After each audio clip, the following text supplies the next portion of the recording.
नमस्कार दोस्तों। आज हम लोग ऑफिस ऑफ प्रेसिडेंट टॉपिक को स्टडी करेंगे। जब कभी भी आप प्रेसिडेंट के बारे में इमेजिन करते हैं तो आपके मन में दो तरीके की चीजें आएगी। एक तरफ जहां यह लगेगा कि यह महज एक सेरेमोनियल पोस्ट है, जहां पर कि उनका फिजिकल प्रेजेंस आपको बहुत कम देखने को मिलेगा, आपको उस तरीके की अथॉरिटी असर्ट करते हुए आपको बहुत कम दिखेगा। लेकिन वहीं दूसरे तरफ जब आप अंतरराष्ट्रीय ट्रीटी के बारे में स्टडी करते हैं या उसके बारे में जानकारी रखते हैं या इमरजेंसी की स्थिति को इमेजिन करते हैं या फिर प्रेसिडेंट रूल के बारे में इमेजिन करते हैं, फाइनेंशियल इमरजेंसी के बारे में इमेजिन करते हैं, तो वहां पर आपको ऐसा लगेगा कि प्रेसिडेंट के पास बहुत फास्ट पावर है। तो ये जो पैराडॉक्स है, इसको हम लोग बहुत डिटेल तरीके से हम लोग समझेंगे। ध्यान आपको यह देना है कि इस टॉपिक को स्टडी करने के समय हमको यह ध्यान जरूर रखना है कि हमारे कंट्री के द्वारा पार्लियामेंट्री सिस्टम को एडॉप्ट किया गया है, ना कि प्रेसिडेंशियल सिस्टम को। हम सभी जानते हैं कि प्रेसिडेंशियल सिस्टम अमेरिका में है, जहां पर कि आप प्रेसिडेंट का पावर जो है आपको बहुत एक्सट्रीम देखने को मिलेगा। इस बैकग्राउंड के साथ कि आप प्रेसिडेंशियल सिस्टम के फीचर्स को पूर्व में स्टडी कर चुके हैं और पार्लियामेंट्री सिस्टम के भी जो फीचर्स है आप स्टडी कर चुके हैं, इस टॉपिक को हम लोग कवर करेंगे।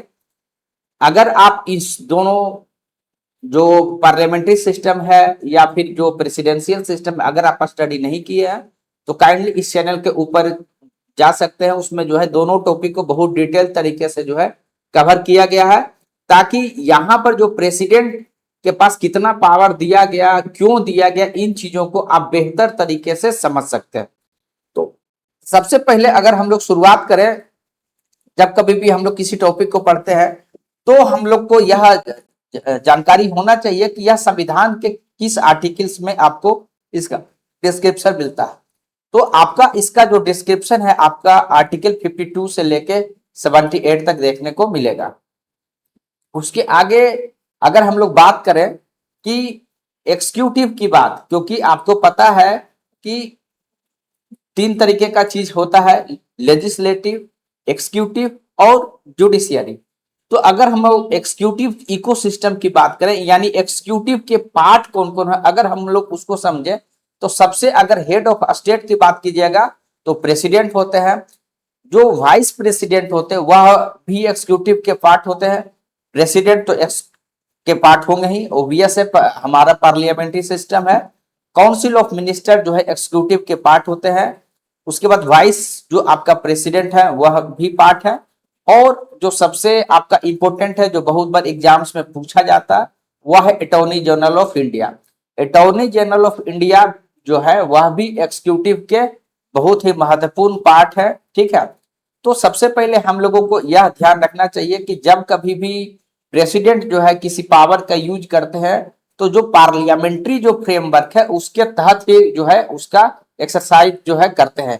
हम लोग आगे जाके देखेंगे कि किस तरीके से जो प्रेसिडेंट है वह प्राइम मिनिस्टर और काउंसिल ऑफ जो मिनिस्टर हैं उनके एडवाइस पर उनको काम करना रहता है।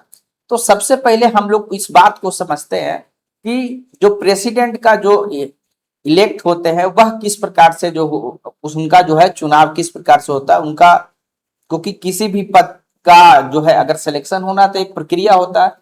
तो सबसे पहले हम लोग यह समझते हैं कि जब प्रेसिडेंट का चुनाव होता है तो उसमें कौन कौन लोग वोट दे सकते हैं। तो अगर आप वोटर्स की बात कीजिएगा तो जितने भी इलेक्टेड एमपी है, ध्यान क्या देने वाला बात है यहाँ पर कि इलेक्टेड एमपी है, नोट नॉमिनेटेड, चाहे वो लोकसभा हो या राज्यसभा हो, दोनों के जो नॉमिनेटेड मेंबर्स होते हैं वह राष्ट्रपति के चुनाव में पार्टिसिपेट नहीं करते हैं। वहीं दूसरी तरफ राज्य की अगर बात कीजिएगा तो वहां भी जितने भी राज्य है वहां के जो विधानसभा है वहां के जितने भी इलेक्टेड मेंबर्स होते हैं वह जो है पार्टिसिपेट करते हैं। अगर आप इसको संक्षेप में समझना चाहिए तो यानी एमएलए और प्लस अगर आप बात कीजिएगा नेशनल स्तर पर जो है लोकसभा की बात कीजिएगा तो एमपी, यानी एमपी और एमएलए जो है इसमें पार्टिसिपेट करते हैं। वहीं दूसरे तरफ जो यूनियन टेरिटरी की बात कीजिएगा तो जो है दिल्ली और पुडुचेरी के भी जो इलेक्टेड एमएलए होते हैं वह भी पार्टिसिपेट करते हैं।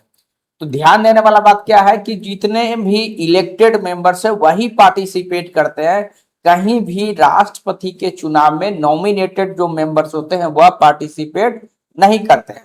यानी कि अगर आप एक्सक्लूडेड की बात कीजिएगा तो जितने भी मेंबर जो है नॉमिनेटेड मेंबर्स हैं, चाहे वो पार्लियामेंट के हो या स्टेट असेंबली के हो या फिर लोकसभा के हो, कहीं भी नॉमिनेटेड मेंबर्स राष्ट्रपति के चुनाव में वोटर्स नहीं होते हैं। ठीक है, उसी तरीके से राज्यों का जो विधानसभा के जो सदस्य होते हैं यानी स्टेट लेजिस्लेटिव काउंसिल के जो सदस्य होते हैं वह जो है वोटर्स नहीं होते। आपको पता है कि सारे जो स्टेट है वहां पर विधान परिषद नहीं है, लेकिन ऐसा स्टेट जहां बाइकैमरल लिज्म है वहां पर के भी जो विधान परिषद के जो मेंबर्स है वह पार्टिसिपेट नहीं करते। आपको ध्यान होगा कि लोकसभा में राष्ट्रपति जो है 2 एंग्लो इंडियंस को जो है नॉमिनेट करते थे, लेकिन 2019 में जो है 104th कॉन्स्टिट्यूशनल अमेंडमेंट के द्वारा इस प्रैक्टिस को डिसकंटिन्यू कर दिया गया। यानी वर्तमान समय में किसी प्रकार का एंग्लो इंडियन का नॉमिनेशन जो है लोकसभा में नहीं होता है। एक चीज और ध्यान देने वाला बात है कि अगर कोई असेंबली जो है अगर डिजोल्व है, अगर कोई राज्य का विधानसभा अगर उस समय जब चुनाव हो रहा है तो उसका स्थिति यह हो कि वहां पर वो जो असेंबली है वह डिजोल्व है, तो उनके मेंबर्स जो होंगे वह उस चुनाव में पार्टिसिपेट नहीं करेंगे इन स्पाइट की जो अगला चुनाव है वो नहीं हुआ। यानी अगर स्टेट लेजिस्लेटिव असेंबली अगर डिजोल्व है और उस समय जो है अगर चुनाव हो रहा है राष्ट्रपति का, तो जो मेंबर्स होंगे डिजोल्व लेजिस्लेटिव असेंबली के वह पार्टिसिपेट नहीं करेंगे। ठीक है, अब हम लोग आगे देखते हैं। सबसे पहले हम लोग देखते हैं कि जो किस प्रकार से, देखिए राष्ट्रपति को सिर्फ केंद्र यूनियन जो गवर्नमेंट है उसका रिप्रेजेंटेटिव के रूप में नहीं रखा गया है। इसका जो लॉजिक है कि वो केंद्र और प्लस जो राज्य हैं उनके भी हित को ध्यान में रखते हुए जो है प्रेसिडेंट पद को जो है आप कह सकते हैं क्रिएट किया गया है। अब इसके लिए जरूरी है कि राज्यों का जो आप कह सकते हैं जो वोटर्स है उनका भी रिप्रेजेंटेशन उसमें दिखना चाहिए। तो हम लोग इनके जो वोट आप देखिएगा आगे जाके हम लोग नेक्स्ट स्लाइड में देखते हैं कि वोटिंग में जो राइट्स हैं किस प्रकार से। तो यहाँ पर 2 तरीके का चीज चलता है, यूनिफॉर्मिटी इन रिप्रेजेंटेशन। यानी कि आपको पता है कि लोकतंत्र में क्या है, जो लोगों का ही रिप्रेजेंटेशन है। आपको यह भी ध्यान देना है कि सारे लोगों का जो है रिप्रेजेंटेशन वहां पर दिखना चाहिए। ठीक है, तो इसीलिए क्या है कि जो अगर मान के चलिए सिक्किम के जो एक एमएलए है और बिहार के एक एमएलए है, दोनों का मत का आपको डिफरेंस देखने को मिलेगा। क्यों? क्योंकि बिहार के एक एमएलए लार्जर पॉपुलेशन को रिप्रेजेंट कर रहे होंगे, वहीं दूसरी तरफ जो है सिक्किम के जो एमएलए होंगे आप कह सकते हैं रिलेटिवली स्मॉलर पॉपुलेशन को रिप्रेजेंट कर रहे हैं। क्योंकि लोगों का जो है आप कह सकते हैं रिप्रेजेंटेशन वहां पर होना चाहिए, इसलिए एक फॉर्मूला अपनाया गया कि जो रिप्रेजेंटेशन है उसमें यूनिफॉर्मिटी होना चाहिए। तो जहां एक तरफ जो है पॉपुलेशन वाइज हम लोग जो है स्केलिंग की बात करते हैं, वहीं दूसरे तरफ एक और चीज है यानी यूनिफॉर्मिटी ऑफ रिप्रेजेंटेशन के साथ साथ parity between the union and state, यानी कि केंद्र के साथ और प्लस जो जितने राज्य है उनके बीच में भी पैरिटी जो है होना चाहिए। यानी पार्लियामेंट का जो वॉइस है वह भी वहां पर रिफ्लेक्ट होना चाहिए, लेकिन जितने भी राज्य हैं उनका भी जो कलेक्टिव वॉइस है वह भी रिप्रेजेंट होना चाहिए। इसीलिए ये जो सिस्टम बनाया गया है ताकि जो सिस्टम में जो है फेयरनेस रहे, क्योंकि हमको पता है कि हम लोग लोकतंत्र में 1 पर्सन 1 वोट को रिप्रेजेंट करते हैं। इसीलिए आपको ये जो राष्ट्रपति का चुनाव है उसमें वेटेड प्रोपोर्शनल रिप्रेजेंटेशन को बनाया गया। तो आगे देखते हैं तो और आपको क्लियरिटी होगा। अब देखिए इसमें होता क्या है, जैसा कि हम लोग सबसे पहले देखते हैं एमएलए का, जो हम लोग बात कर रहे थे सिक्किम का या बिहार का या यूपी का। देखिएगा एमएलए का जो आप कह सकते हैं जो वैल्यू होगा वह अलग होगा। बिहार का एक एमएलए अगर वोट देंगे तो उसका वैल्यू अलग होगा, उसी तरीके से सिक्किम अरुणाचल या अन्य जो राज्य होंगे उनका अलग होगा। देखिए किस प्रकार से जो है वेटेड रिप्रेजेंटेशन बनाया गया। उसमें सबसे पहले value of the vote of MLA, यानी एक एमएलए का जो वोट होगा उसका कितना वैल्यू होगा, तो उस राज्य की जो जनसंख्या यानी टोटल पॉपुलेशन ऑफ स्टेट जितना है और जितने जो एमएलए वहां पर इलेक्ट होते हैं, यानी जितने भी इलेक्टेड मेंबर्स होंगे स्टेट लेजिस्लेटिव असेंबली के, उनसे उसको डिवाइड किया जाता है और उसमें फिर जो है आपका 1000 से फिर जो है डिवाइड किया जाता है। तो आप इमेजिन कर सकते हैं हर राज्य का जो है जनसंख्या अलग होगा और इलेक्टेड मेंबर्स का भी जो है आपका संख्या अलग होगा। तो यानी वैल्यू जो है आपका एमएलए का स्टेट वाइज जो है आपको डिफर करेगा। ठीक है, तो यह जो है ताकि जो आप कह सकते हैं कि 1 पर्सन 1 वोट का एक वेटेड एवरेज के रूप में आपको रिफ्लेक्शन आपको देखने को मिलेगा। इसीलिए क्या है कि आपको जैसे यूपी का अगर कोई एमएलए है, सिक्किम का कोई एमएलए है, तो आप इमेजिन कर सकते हैं कि जो यूपी के जो एमएलए होंगे उनका जो मत का वैल्यू होगा वह ज्यादा होगा। ठीक है, अब वहीं दूसरे तरफ हम लोग देखते हैं कि एक तरफ हम लोग जो है पॉपुलेशन वाइज इसको कंसीडर किया गया, तो वहीं दूसरा जो है फेडरल जो बैलेंस है उसको भी मेंटेन किया गया। देखिए कि टोटल जितना एमएलए का वोट होगा, ठीक है, पूरे राज्य का जितना भी एमएलए होंगे इलेक्टेड मेंबर्स थे, सबका जितना आप कह सकते हैं कि वोट का वैल्यू होगा, वह एमपी जो है उनका जो है जो वैल्यू होगा वह दोनों का सेम होगा। देखिए इसीलिए क्या है कि एमपी के जो वोट का वैल्यू कितना होगा, टोटल वैल्यू आप जितना भी राज्य हैं सभी के जो टोटल वैल्यू है वोट्स का उसको डिवाइड करना होता है जो पार्लियामेंट के जितने भी इलेक्टेड मेंबर्स हैं उनसे। तो आप देखिए कि किस तरीके से बहुत ही माइन्यूटली जो है कैलिब्रेट किया गया है जो वोट का जो कह सकते हैं वैल्यूएशन है, चाहे वो आप देखिए एमएलए के केस में देखिए या फिर एमपी के केस में, यहाँ किस चीज को रिप्रेजेंट कर रहा है, यहाँ पर आपको फेडरल जो बैलेंस है उसको, यानी यूनियन एक तरफ, तो वहीं जो कलेक्टिव जो आप कह सकते हैं राज्य है उनका वॉइस एक तरफ, वही दूसरे तरफ आपको पॉपुलेशन के हिसाब से आपको चीजें देखने को मिला।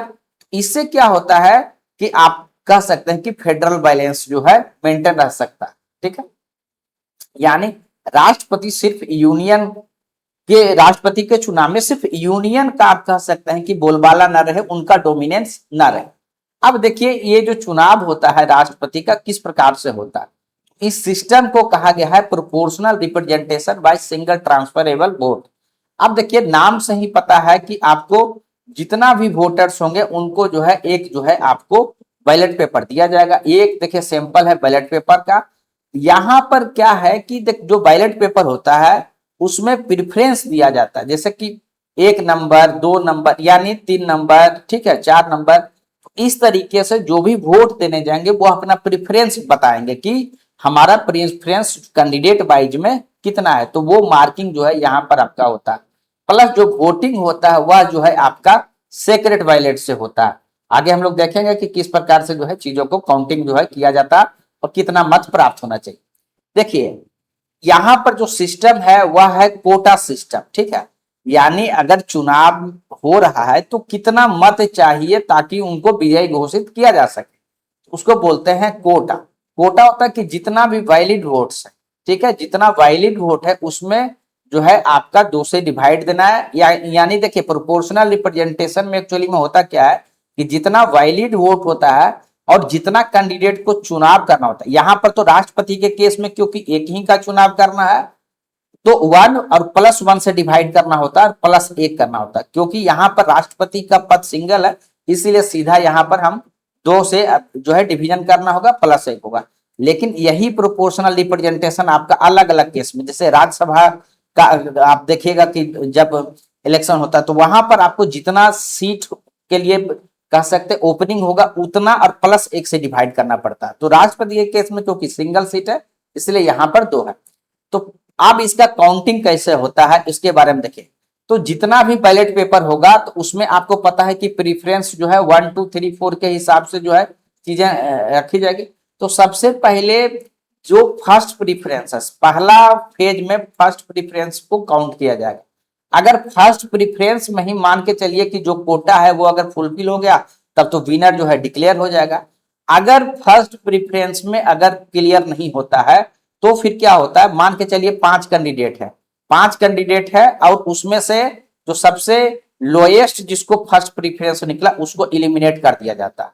ठीक है, अब उसमें से उनको भी जो मिला होगा, मान के चलिए ये बैलेट पेपर है, इनको मान लीजिए 10 बैलेट पेपर मिला तो उसमें से सेकंड प्रेफरेंस, थर्ड प्रेफरेंस, उसको जो है आप कह सकते हैं उनमें ऐड कर दिया जाता है, ठीक है, यानी दूसरे में वो ऐड किया जाता है, यानी ट्रांसफर किया जाता है, ठीक है। तो सबसे नीचे वाले का जो है इलिमिनेट किया जाता है, प्लस जो सेकंड जो उनका रिफरेंस है, ठीक है, उनको उस जो कैंडिडेट यहां पर बच गए, मान ले 3 बच गए, तो जिनमें सेकंड प्रेफरेंस के रूप में जो होगा वो उनमें काउंट। यह प्रक्रिया तब तक चलते रहती है जब तक कि जो है उनको जो कोटा के हिसाब से जो सिस्टम है वह उनको प्राप्त नहीं हो जाता। तो आप देखें नाम क्यों रखा गया है ट्रांसफरेबल, क्योंकि वोट का ट्रांसफर होता है। ऑल दो इसके बारे में जो है वेरियस जो है जब कंस्टिट्यूएंट असेंबली का सभा हो रहा था तो उसमें इस बात पर यह कहा गया था कि यह तो इसका नाम जो है प्रोपोर्शनल हटा के प्रिफरेंशियल रखना चाहिए, क्योंकि यहाँ तो प्रोपोर्शन की बात ही नहीं, प्रोपोर्शन की बात वहां की जानी चाहिए जहां 2 या 2 से अधिक जो है मेंबर्स का चुनाव हो। उसी तरीके से जो है ये इसमें ट्रांसफरेबल वाले में भी सहमति नहीं था, लेकिन जो नाम रखा गया है वो उसी तरीके से अभी तक जो है वो उसी नोमेनक्लेचर से चीजें चल रही है, ठीक है। अब सबसे पहले इसमें एक चीज को और देखते हैं कि जब राष्ट्रपति का चुनाव होता है तो वह इनडायरेक्ट क्यों, डायरेक्ट चुनाव क्यों नहीं होता। देखिए तो इसके 3 रीजंस बताए गए। सबसे पहला रीजन है हार्मोनी। हार्मोनी इस हिसाब से कि देखिए राष्ट्रपति जो है अगर डायरेक्टली इलेक्ट होंगे तो आप कह सकते हैं कि प्राइम मिनिस्टर से उनका कन्फ्रंटेशन होगा, क्योंकि दोनों लोग यह कहेंगे कि हम डायरेक्टली जो है जनता से चुने हुए हैं। ऐसे केस में आप कह सकते हैं कि कन्फ्रंटेशन रहेगा और एक्सिक्यूटिव फंक्शन जो है आपका डिस्टर्ब होगा। लेकिन हमारा पार्लियामेंट्री सिस्टम में हम लोग जानते हैं कि जो रियल एक्सिक्यूटिव होते हैं, जो पावर है वह प्राइम मिनिस्टर के पास है, और नॉमिनल एक्सिक्यूटिव जो होते हैं हेड होते हैं वह प्रेसिडेंट है। इसीलिए ये आप कह सकते हैं जो चुनाव होता है वह इनडायरेक्ट तरीके से होता है। वहीं दूसरे तरफ जो है फेडरलिज्म के हिसाब से, क्योंकि जो हम लोग देखें कि डायरेक्ट चुनाव में आपको जो है फेडरलिज्म, क्योंकि सब सीधा वोट देगा। यहां पर जो आप देखिए जो इलेक्टोरल जो कॉलेज हम लोगों का बना उसमें स्टेट असेंबली और प्लस जो है आपका जो पार्लियामेंट के मेंबर है दोनों का रहा, तो यहाँ पर बेहतर बैलेंस आपको फेडरलिज्म के हिसाब से देखने को मिलेगा। वहीं प्रेगमेटिज्म यानी कि व्यवहारिकता भी, क्योंकि आपको पता है कि एक चुनाव करने में कितना अधिक समय लगता है, एनर्जी लगता है, टाइम कंज्यूमिंग होता है, एडमिनिस्ट्रेशन के लिए भी डिफिकल्टी होता है, प्लस उतने समय जो है फिर जो है जो विकास के कार्य होते हैं वो रुके रहते हैं।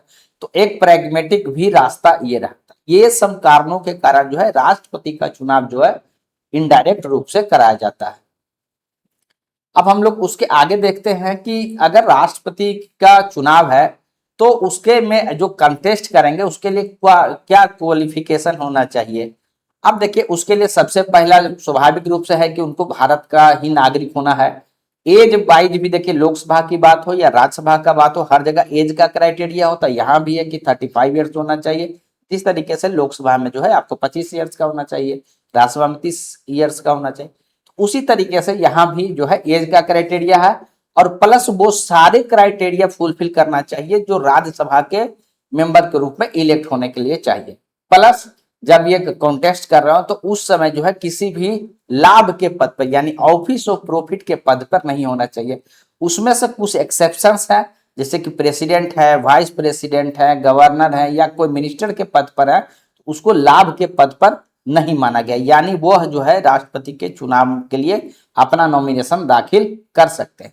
अब जब वो नॉमिनेशन करेंगे यानी आप कह सकते हैं कंटेस्ट के लिए जब फाइल करेंगे उसमें कम से कम उनको जो है 50 जो है इलेक्टर्स जो है उनके पास यानी प्रस्तावक होना चाहिए, प्रपोजर होना चाहिए। हम लोग देखें कि कौन कौन जो है उन इलेक्टर्स मतलब जो वहां वोटर्स हो सकते हैं। तो हम लोग देखें कि एमएलए और एमपी का देखें कि वो जो है वहां पर वोटर हो सकते हैं।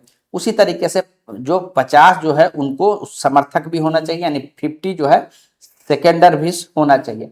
प्लस किसी भी चुनाव में आप देखिएगा कि डिस्करेज करने के लिए जो सीरियस कैंडिडेट नहीं है उनको डिस्करेज करने के लिए सिक्योरिटी डिपॉजिट का प्रावधान किया गया। तो उसी तरीके से 15,000 रुपये का जो है सिक्योरिटी डिपॉजिट भी जमा करना पड़ेगा, आरबीआई में वो जमा होता है। और अगर जो कैंडिडेट का आप कह सकते हैं वोटिंग के बाद 1/6 से कम अगर मत आता तो उनका जो सिक्योरिटी डिपॉजिट है वो फोरफिट हो जाता है, ठीक है। तो यह जो चीज है आपका जो है यहाँ पर नो क्वालिफिकेशन इन नॉमिनेशन में है, ठीक है। उसके आगे देखते हैं ओथ के रूप। जब वो ओथ लेते हैं तो वहां पर ओथ लेते हैं कि हम जो है संविधान को प्रिजर्व करेंगे, प्रोटेक्ट करेंगे और डिफेंड करेंगे। संविधान को प्रोटेक्ट और जो है प्रिजर्व एंड प्रोटेक्ट करेंगे, साथ साथ ही जो देश में जो कानून जो है उसको भी हम जो है प्रोटेक्ट करेंगे, प्रिजर्व करेंगे और डिफेंड करेंगे। जो ओथ होता है, जो शपथ होता है, वो किनके द्वारा दिलाया जाता है? यह जो है चीफ जस्टिस ऑफ इंडिया के द्वारा दिलाया जाता है। और अगर चीफ जस्टिस ऑफ इंडिया उसमें नहीं है तो फिर उनके बाद जो सीनियर मोस्ट जज होंगे उनके द्वारा जो है आपका दिलाया जाएगा। अगर हम लोग बात करें कंडीशन ऑफ ऑफिस की, अगर जिस समय वो कंटेस्ट कर रहे हैं, अगर उस समय अगर वो किसी पार्लियामेंट के या स्टेट लेजिस्लेशन के पार्ट है, तो वह उस दिन से जो है वो सीट जो है वेकेट माना जाएगा, जिस दिन से वह ऑफिस को राष्ट्रपति के रूप में होल्ड करेंगे। तो यह चीज है, यानी वह किसी भी संसद के या स्टेट लेजिस्लेचर के वह पार्ट नहीं हो सकते। उनको जो है राष्ट्रपति भवन जो है उसको यूज करने का जो है उनको अथॉरिटी मिल जाता है, उसके लिए किसी प्रकार का रेंट नहीं देना पड़ता है।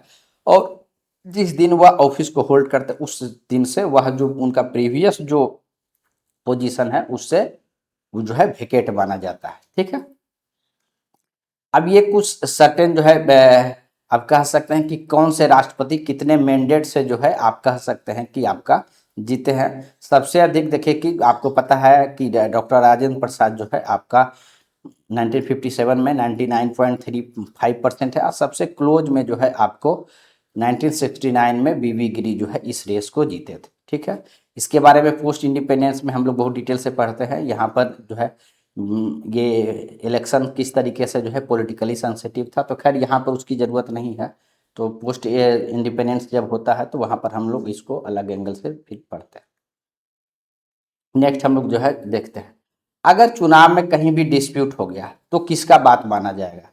तो अगर किसी भी प्रकार का अगर चुनाव के समय जो है डिस्प्यूट होता है तो उससे संबंधित जो पिटीशन है या आप कह सकते हैं जो आवेदन है वह जो है सुप्रीम कोर्ट में जो है उसका डिसाइड होता है, और वह जो डिसीजन होता है वह फाइनल होता है। ठीक है, उसके बाद जो है आप कह सकते हैं उस आधार पर जो है चैलेंज नहीं किया जा सकता कि मान के चलिए जो इलेक्टोरल कॉलेज है यानी एमपी एमएलए, आपको पता है किसी राज्य में हो सकता है कि उसमें जो है डिजोल्व हो स्टेट का जो असेंबली है, तो उस आधार पर इसको क्लेम नहीं किया, या कहीं लोकसभा कहीं कहीं लोकसभा के मेंबर जो है किसी कारण से वह सीट जो है वेकेट हो, उस आधार पे जो राष्ट्रपति का चुनाव है उसको जो है चैलेंज नहीं किया जा सकता।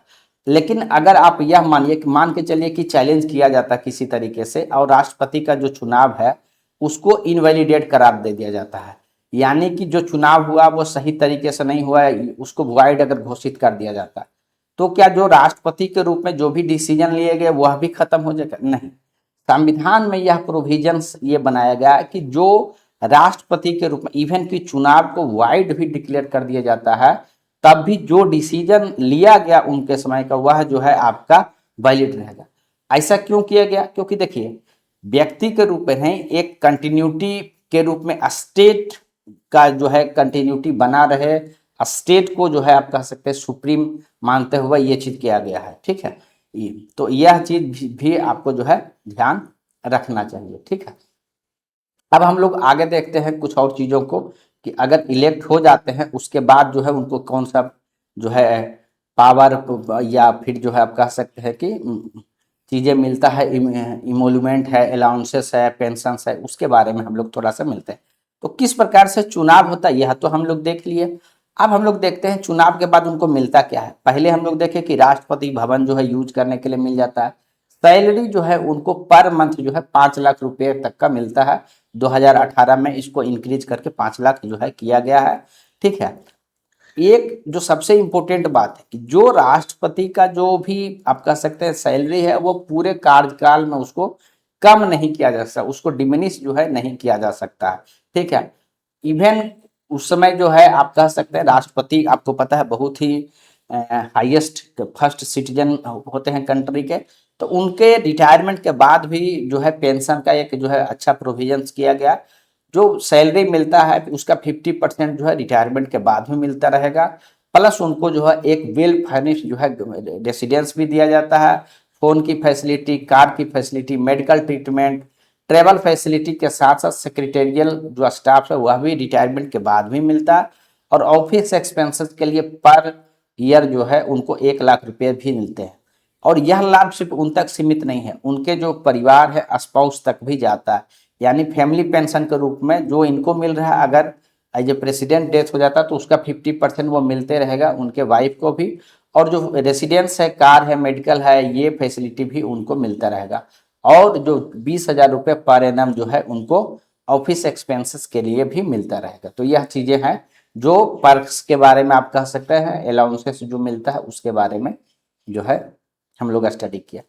प्लस कुछ कुछ और प्रिविलेज भी और प्लस लीगल इम्यूनिटीज भी मिला हुआ है। देखिए सबसे आपको पता है कि as a state of head होने के कारण जो है बहुत तरीके का फैसला जो है लिया जाता है। तो अगर जो है ऑफिशियल एक्ट में, यानी उस पद पर रहने के कारण जो उनके द्वारा जो डिसीजन लिया जाता है उसके लिए उनको लीगल इम्यूनिटी है, यानी उसके लिए उनको लीगली जो है लायबल नहीं बनाया जा सकता। अन्यथा क्या होगा, कोई ना कोई व्यक्ति जो है कोर्ट में करते रहेगा। तो आप समझ के देखिए कि अब व्यक्ति जो है एक ऑफिस के रूप में है उस हाईएस्ट पोजीशन पर भी, तब भी आप अगर इम्यूनिटी नहीं मिलेगा तो इम्पार्शियल तरीके से, निर्भय तरीके से डिसीजन नहीं हो पाएगा। इसलिए जो है ये इम्यूनिटी दिया गया कि ऑफिशियल एक्ट के रूप में जो भी एक्शन लिया जाएगा उसके लिए किसी प्रकार का जो है लीगल लायबिलिटी उनके ऊपर नहीं रहेगा। साथ ही क्रिमिनल प्रोसीडिंग्स भी उनके ऊपर, जब वो टेन्योर में रहे यानी जिसमें वो पद पर रहेंगे, नहीं चलाया जा सकता। इसमें भी सेम लॉजिक है कि जो है आप कह सकते हैं कि अगर डिसीजन लिया जाता है तो उनके राइवल्स भी बहुत हो सकते हैं। तो इसीलिए क्या है कि किसी फॉल्स केस में उनको कॉम्प्लिकेट नहीं किया जाए, इम्प्लीकेट नहीं किया जाए, इसीलिए जो है उस टर्म के दौरान जो है उनको टोटल इम्यूनिटी मिलता है, और किसी भी प्रकार से जो है उनका अरेस्टिंग या इम्प्रिजनमेंट जो है जब तक वो राष्ट्रपति हैं नहीं हो सकता। लेकिन सिविल प्रोसीडिंग जो है चलाया जा सकता है। सिविल प्रोसीडिंग मतलब अगर कोई लैंड डिस्प्यूट है इंडिविजुअल कैपेसिटी में, मैरिज से संबंधित किस प्रकार का, लेकिन वो भी तब चल सकता है जब उनको 2 मंथ का कम से कम मिनिमम जो है नोटिस मिला हुआ है। तो यह जो है उनको प्रिविलेज या लीगल इम्यूनिटी जो है मिला हुआ है।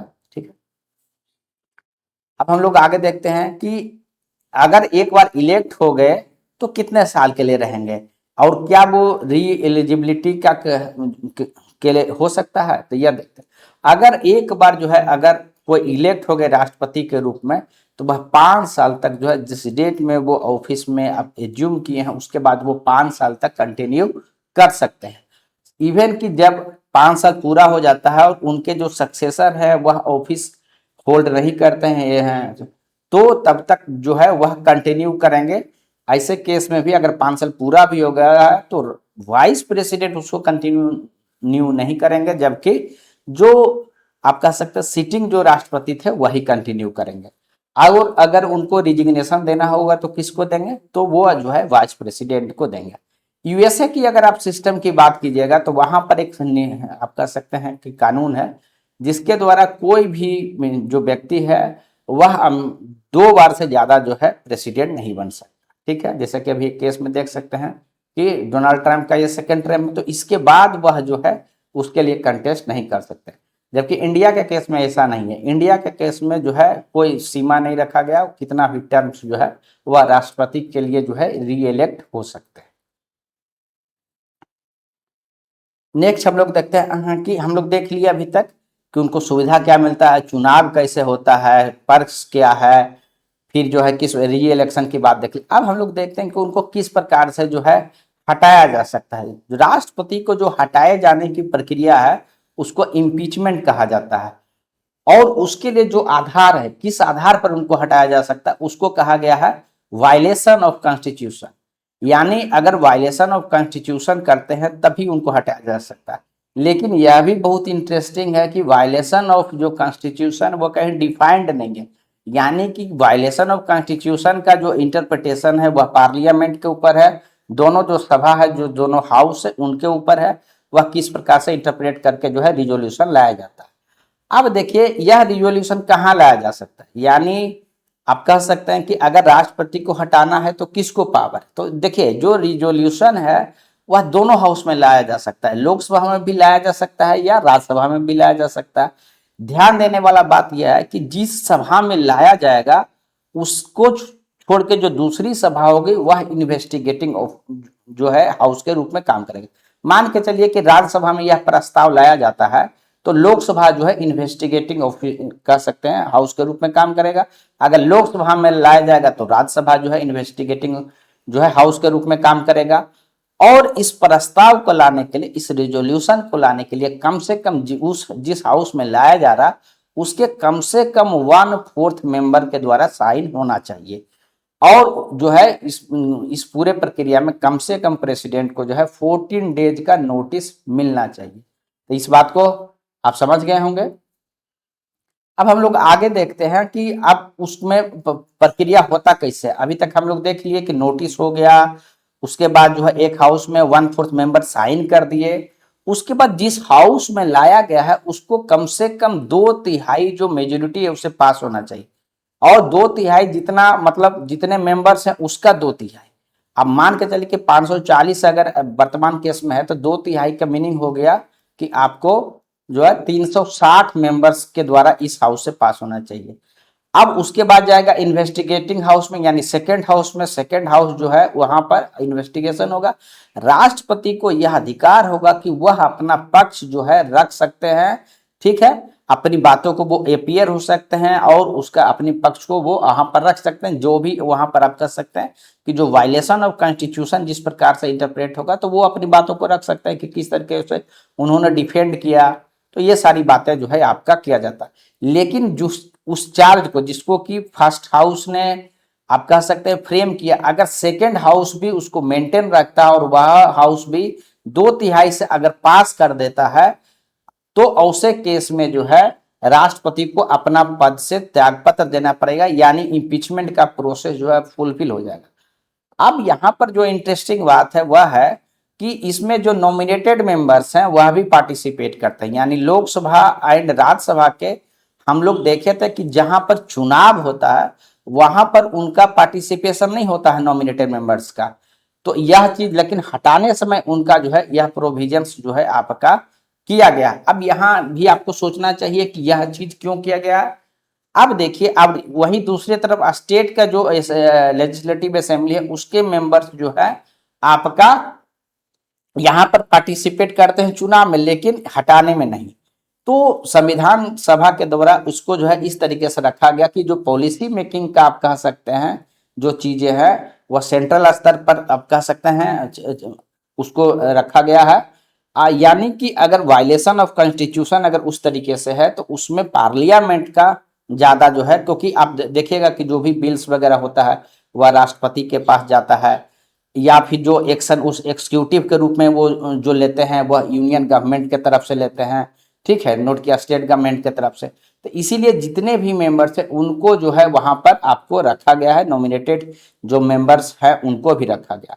तो यह चीज जो है उसके पीछे का लॉजिक भी आपको समझना है। इसीलिए जो है राज्य वाले को यहाँ पर नहीं रखा गया हटाने में, क्योंकि उसके जो ग्राउंड्स हैं वह है वायलेशन ऑफ कॉन्स्टिट्यूशन। तो यह चीज जो है आपको समझना चाहिए।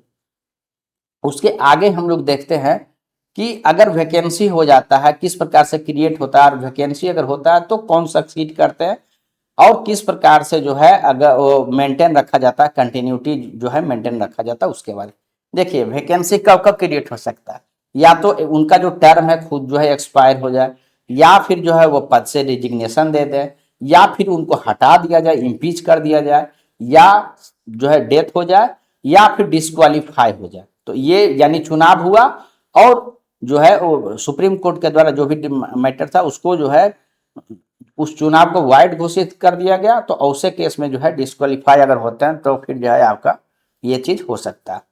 अब देखिए, सबसे पहला बात है कि हम लोग सिनारियो वाइज देखते हैं। अगर उनका एक्सपायरी हो गया टर्म का, ठीक है, यानी टर्म का एक्सपायरी हो गया तो इसमें नियम यह है कि टर्म एक्सपायरी के पूर्व ही जो है इलेक्शन करा लिया जाना है, ठीक। और इसमें यह चीज भी मेंटेन है कि वह उस पद पर तब तक बने रहेंगे जब तक चुनाव के बाद कोई नया आप कह सकते हैं उनके जो सक्सेसर हैं वह जो है उस चार्ज नहीं लेते हैं, ताकि वो जो बीच में गैप है किसी प्रकार से वो गैप नहीं बने, ताकि वह कंटिन्यूटी जो है उस पद का बना हुआ रहे, ठीक है। यहाँ पर ध्यान देने वाला बात क्या है कि 5 साल के बाद भी राष्ट्रपति की जगह उपराष्ट्रपति ऑफिस को होल्ड नहीं करने लगते हैं, उनके सक्सेसर जब तक नहीं आते हैं तो वही कंटिन्यू करते हैं। ठीक है, अगर जो है उसके बाद इसमें देखिएगा, अगर है कि अनफोर्सीन ऐसा कोई वैकेंसी हो गई, या तो डेथ हो गया या वो खुद रिजाइन दे दिया, आपको पता है कि रिजिग्नेशन किसको देंगे, वाइस प्रेसिडेंट को देंगे। अगर ऐसा केस होता है, डेथ हो जाता है या फिर रिजिग्नेशन हो जाता है, तो 6 मंथ के अंदर, ठीक है, वो जो है चुनाव जो है किया जाना है, और उसमें जब तक ये प्रोसेस नहीं होता तब तक जो है जो वाइस प्रेसिडेंट होते हैं उस ऑफिस को होल्ड करेंगे। और जब उस ऑफिस को होल्ड करेंगे तो जो इम्यूनिटीज, पावर, पर्क्स, प्रिविलेज जो राष्ट्रपति को मिलता है वही इनको भी मिलेगा। और अगर वाइस प्रेसिडेंट अगर नहीं रहे उस पोस्ट पर, अगर वो वैकेंट है, तो chief justice of India continue करेंगे। अगर वह भी वैकेंट है तो सीनियर मोस्ट जो जज होंगे सुप्रीम कोर्ट के, वह जो है उसको होल्ड करेंगे। यानी किसी भी स्थिति में पद जो है आपका वेकेट नहीं रहेगा, यानी कंटिन्यूटी जो है उसका मेंटेन रखा जाएगा। ठीक है, अब हम लोग देखते हैं कि राष्ट्रपति के पास जो है किस किस प्रकार के पावर्स है और उसको किस तरीके से डिवाइड किया गया। जैसे पहला पावर है एक्सिक्यूटिव, फिर जो है लेजिस्लेटिव, फिर फाइनेंशियल पावर्स भी हैं, जुडिशियल पावर भी है, डिप्लोमेटिक पावर्स भी है, मिलिट्री पावर्स भी है और इमरजेंसी पावर्स भी है। तो बारी बारी से हम लोग जो है धीरे धीरे करके सबको जो है डिटेल से स्टडी करें। अब देखिए होता क्या है कि अगर एक्सिक्यूटिव पावर्स की बात कीजिएगा, हम लोग को यह बात पता है कि रियल एक्सिक्यूटिव कौन होते हैं, कि हेड कौन है, प्राइम मिनिस्टर। लेकिन जितना भी आप कह सकते हैं कि जो गवर्नमेंट ऑफ इंडिया के जो डिसीजंस होते हैं वह राष्ट्रपति के, आप कह सकते हैं उनके नाम में ही लिया जाता है। ठीक है, तो यह चीज आपको जो है ध्यान रखना है। और राष्ट्रपति के पास वह पावर है कि वह जो अपना, आप कह सकते हैं कि किस प्रकार से जो है एक मंत्रालय से दूसरे मंत्रालय के बीच जो है कोऑर्डिनेशन बना हो रहा है, यानी कि कन्वेनियंट तरीके से ट्रांजैक्शन हो, उसके लिए भी जो है वह रूल्स जो है बना सकते हैं। ठीक है, ताकि जो है आप कह सकते हैं एलोकेशन ऑफ बिजनेस जो हम लोग कहते हैं, वह जो एक मंत्रालय से दूसरे मंत्रालय के बीच जो है अच्छे तरीके से चले। अपॉइंटमेंट का पावर वास्ट पावर है, प्राइम मिनिस्टर की बात हो या फिर प्राइम मिनिस्टर के एडवाइस पर काउंसिल ऑफ मिनिस्टर का भी अपॉइंट करते हैं, चीफ इलेक्शन कमिश्नर हो या अदर कमिश्नर्स हो, इलेक्शन कमिश्नर वो भी अपॉइंट करते हैं। अटॉर्नी जनरल ऑफ इंडिया को भी अपॉइंट करते हैं, यूपीएससी के जो चेयरपर्सन होते हैं या मेंबर्स होते हैं उसको भी अपॉइंट करते हैं, स्टेट गवर्नर जो है उनको अपॉइंट करते हैं, फिनांस कमीशन के जो चेयरपर्सन होते हैं उसको भी अपॉइंट करते हैं, और कैग को भी जो है अपॉइंट करते हैं। ठीक है, तो यह आप देख सकते हैं कि अपॉइंटमेंट, क्योंकि आपको पता है कि यह जो है स्टेट का हेड के नाते जो है अपॉइंटमेंट का इनको पावर है, प्लस आप कह सकते हैं जो नॉमिनल जो एग्जीक्यूटिव के हेड है वह भी हैं, तो इस नाते जो है इनको जो है उस तरीके से जो है अपॉइंटमेंट में वास्ट पावर जो है आपका मिला होगा। साथ ही कुछ अन्य तरीके के भी जो पावर्स है वह बहुत इंपॉर्टेंट है। देखिए किसी भी एरिया को अगर शेड्यूल्ड एरिया जो है, शेड्यूल्ड एरिया आप कह सकते हैं कि अगर जो है घोषित करना है, तो वह पावर भी जो है आपका राष्ट्रपति के पास जो है, plus scheduled area plus tribal area का जो एडमिनिस्ट्रेशन का भी जो है पावर जो है राष्ट्रपति को रहता है। उसी तरीके से अगर आप इंटर स्टेट काउंसिल होता है उसको भी जो है अपॉइंट करते हैं। इसका काम क्या होता है कि एक राज्य से दूसरे राज्य के बीच जो है उसका कोऑर्डिनेशन बेहतर रहे, तो इसके लिए भी आप जो है शक्ति जो है राष्ट्रपति को मिला हुआ है। उसी तरीके से अगर आप यूनियन टेरेटरी की बात कीजिएगा तो वहां भी वो अपने एडमिनिस्ट्रेटर के थ्रू जो है उस रीजन को आप कह सकते हैं कि एडमिनिस्टर करते हैं। ठीक है, उसी तरीके से राष्ट्रपति के पास पावर है कि यूनियन गवर्नमेंट है या आप कह सकते हैं कि किसी प्रकार का कोई लेजिस्लेशन जो प्रपोजल बना है वह पेश होने वाला है, उसके बारे में वो प्राइम मिनिस्टर से जो है इंक्वायरी कर सकते हैं, उसके बारे में जो है सूचना जो है दिया जा सकता, उनसे लिया जा सकता है जो है प्राइम मिनिस्टर से। उसी तरीके से अगर कोई बिल जो है पेंडिंग है किसी हाउस में, तो उसके बारे में भी जो इंक्वायरी जो है आपका राष्ट्रपति के द्वारा जो है लिया जा सकता है। तो आप देख सकते हैं कि किस प्रकार से जो है आपका एक्सिक्यूटिव के रूप में जो है उनको वास्ट जो है आपका पावर है। उसके बाद अपॉइंटमेंट से लेके आप यूनियन टेरेटरी का जो एडमिनिस्ट्रेशन है वो लेके, प्लस जो शेड्यूल्ड एरिया का आप कह सकते हैं कि जो आप घोषणा है वो उनके हाथ में है। ठीक है, उसी तरीके से SC ST या फिर OBC के आप कह सकते हैं कि इन्वेस्टिगेशन के लिए कि आप कह सकते हैं उसका जो कंडीशन है किस प्रकार से है, तो यह पावर भी जो है उसके लिए जो कमीशंस बनाने का जो पावर है वह भी जो है आपका राष्ट्रपति, चाहे वो OBC हो, SC हो, ST हो, तो जो कमीशन आप कह सकते हैं गठित होता है वह भी पावर जो है आपका राष्ट्रपति के पास है।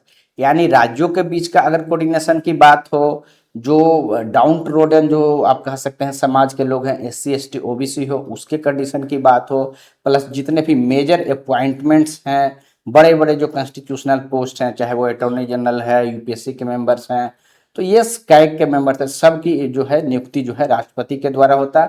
प्लस इंटर मिनिस्ट्रियल किस तरीके से जो है बेहतर कोऑर्डिनेशन से काम हो, उसके लिए भी अगर रूल्स बनाने की जरूरत हो, वह अगर कोई बिल्स जो है अगर किसी हाउस में पेंडेंसी है उसके बारे में भी जानकारी प्राप्त करना, तो वो राष्ट्रपति को पावर है। तो ये सारे जो पावर है उनके एक्सिक्यूटिव पावर्स के तहत जो है उसके अंतर्गत आता है। वहीं उनके लेजिस्लेटिव पावर की बात हम लोग देखें कि किस प्रकार से कोई भी जो है एक जो बिल है वो अगर पास होता है, तो जब तक राष्ट्रपति का एसेंट नहीं मिलता है वह जो है एक्ट नहीं बन पाता है। तो उनके लेजिस्लेटिव पावर्स क्या क्या हैं उसको हम लोग जो है समझते हैं। तो सबसे पहले जो सेशन है उसके मैनेजमेंट में बहुत बड़ी भूमिका है, यानी कि पार्लियामेंट का कोई भी जो सेशन है उसको समन यानी कि उसको बुला सकते हैं, और प्रोरग यानी समाप्त कर सकते हैं, लोकसभा को जो है डिजोल्व कर सकते हैं। तो कितनी बड़ा आप कह सकते हैं कि भास्ट पावर यहाँ है। उसी तरीके से ज्वाइंट सिटिंग, बहुत सारे जो बिल्स होते हैं जिसमें कि ज्वाइंट सिटिंग का प्रोविजन है, तो ऐसे केस को भी जो समन करने का आप कह सकते हैं जो पावर है वह जो है राष्ट्रपति के पास है। ऑल्दो जो ज्वाइंट सिटिंग होता है उसमें जो आप कह सकते हैं कि जो प्रिसाइड करने का पावर होता है वह लोकसभा के स्पीकर के पास होता है। वहीं हर साल जब कोई नया चुनाव होता है या हर ईयर के पहला जो सेशन होता है उसको जो है राष्ट्रपति जो है एड्रेस करते हैं। ठीक है, उसके बाद हम लोग देखते हैं कंपोजिशन एंड नॉमिनेशन के बारे में। देखिए, राष्ट्रपति के पास यह पावर है कि वह जो है राज्यसभा में 12 मेंबर को वह नॉमिनेट कर सकते हैं, जिसका आधार जो है लिटरेचर हो सकता है, साइंस हो सकता है, आर्ट हो सकता है या सोशल सर्विस हो सकता है।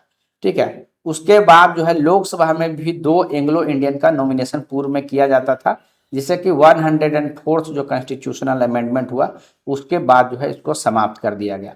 वहीं अगर किसी MP के डिस्क्वालिफिकेशन का भी जो पावर है वह राष्ट्रपति को है। ऑल्दो ये जो पावर एक्सरसाइज किया जाता है वह इलेक्शन कमीशन के जो है कंसल्टेशन के साथ जो है किया जाता है।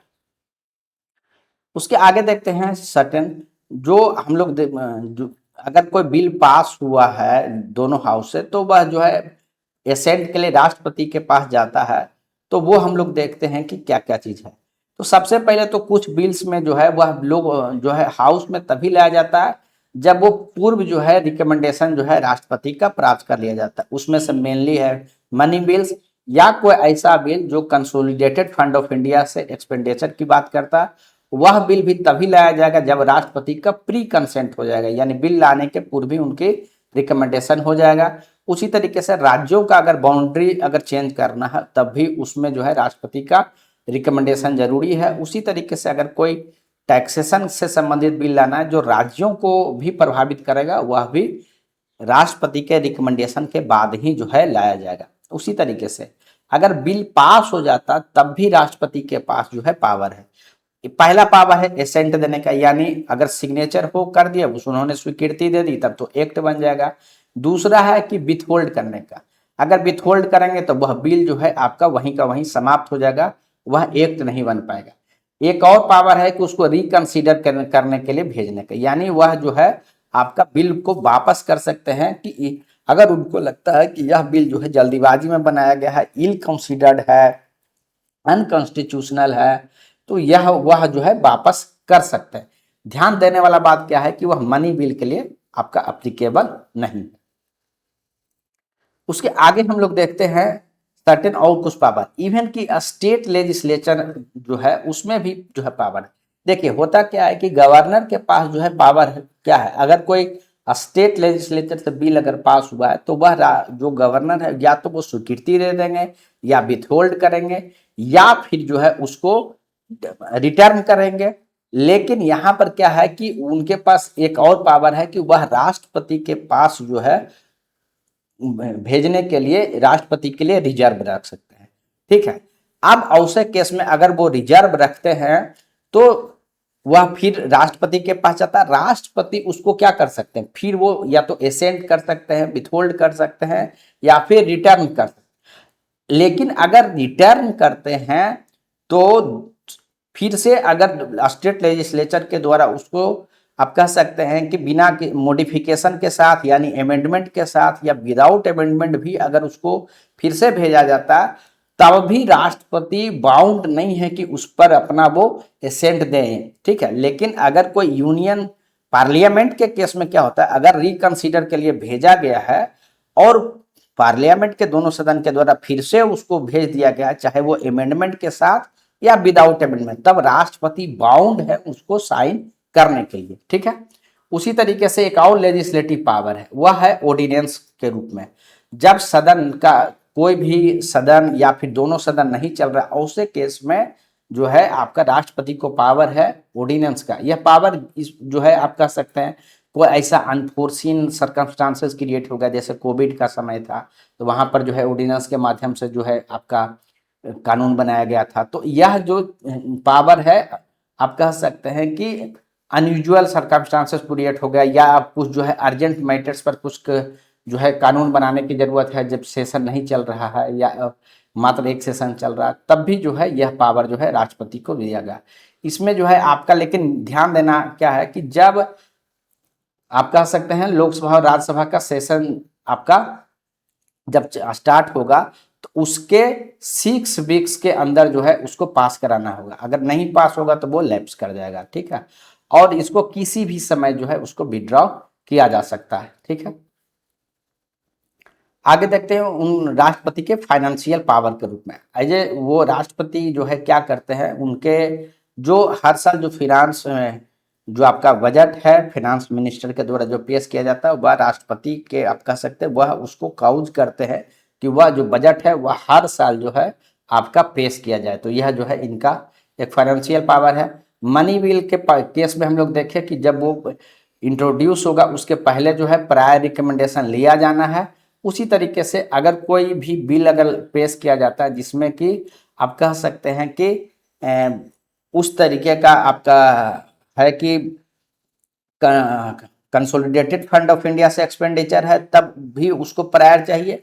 लेकिन कभी कभी ऐसा होता है कि कोई इमरजेंसी आ गया, कंटीजेंसी जो फंड होता है उससे अगर खर्च करना है, तब भी जो है आपका राष्ट्रपति का जो है सहमति यहाँ पर जो है हो चाहिए, क्योंकि राष्ट्रपति के सहमति से जो कंटीजेंसी फंड है उसका यूज किया जा सकता है। यानी कंसोलिडेटेड फंड ऑफ इंडिया से है तो प्रायर जो है रिकमेंडेशन, लेकिन अगर खर्च करना है तो कंटीजेंसी फंड से, तब भी जो है राष्ट्रपति के का पावर है कि वह कंटीजेंसी जो फंड है उससे एक्सपेंस जो है वह कर सकते हैं। ध्यान सब में यह देना है कि जो भी पावर है वह सारे power prime minister plus council of minister के एडवाइस पर करेंगे। इसलिए ऐसा नहीं समझना है कि जो है राष्ट्रपति किसी भी समय जो है इन चीज़ों का यूज करते हुए डिक्टेटर हो जाएंगे, या क्योंकि आप हमारा सिस्टम क्या है, पार्लियामेंट्री सिस्टम है, जहाँ की आपको आर्टिकल 74 में लिखा हुआ कि जो राष्ट्रपति होंगे वह काम करेंगे प्राइम मिनिस्टर और प्लस काउंसिल ऑफ मिनिस्टर के एडवाइस पे। ठीक है, वहीं एक और मैटर है कि हर साल पे 5 साल पे जो है राष्ट्रपति फिनांस कमीशन को गठित करेंगे। फिनांस कमीशन का क्या काम है, रिकमेंडेशन देना काम है कि स्टेट और जो है आपका केंद्र के बीच जो रिवेन्यू का डिस्ट्रीब्यूशन है वह किस प्रकार से हो, उससे संबंधी जो प्रिंसिपल होते हैं वह पे जो है आपका यहाँ पर बनाया जाता है फिनांस कमीशन के द्वारा। तो यह भी जो फिनांस कमीशन का कॉन्स्टिट्यूशन है, जो गठन है, वह जो है राष्ट्रपति के द्वारा किया जाता है। अब हम लोग देखते हैं उसके आगे जुडिशियल पावर भी बहुत ही इंपॉर्टेंट है। देखिए जुडिशियल पावर में अपॉइंटमेंट का भी जो है इनको अधिकार मिलता है। जैसे कि आप चीफ जस्टिस ऑफ इंडिया है, सुप्रीम कोर्ट के जो जज हैं या हाई कोर्ट के जो जज हैं वह भी उनका भी अपॉइंटमेंट जो है राष्ट्रपति के द्वारा किया जाता है। उसी प्रकार से जो एडवाइजरी जुरिस्डिक्शन है, यानी कि राष्ट्रपति जो है सुप्रीम कोर्ट से जो है आपका किसी भी कानून या कोई फैक्ट पर जो है जानकारी प्राप्त कर सकते हैं, और वह अगर कोई एडवाइस जो दिया जाता है सुप्रीम कोर्ट के द्वारा, जरूरी नहीं है कि उसको राष्ट्रपति माने ही। तो यह जो है उनका एडवाइजरी जुरिडिक्शन है। साथ ही उनको पार्डनिंग पावर है, यानी कि किसी भी प्रकार से अगर सजा हुआ है तो उसको माफ करने का, रिप्राइव करने का, रेस्पाइट करने का, रिमिशन करने का, ये चारों टर्म को आने वाला जो है स्लाइड्स में इसको डिटेल से हम लोग देखेंगे।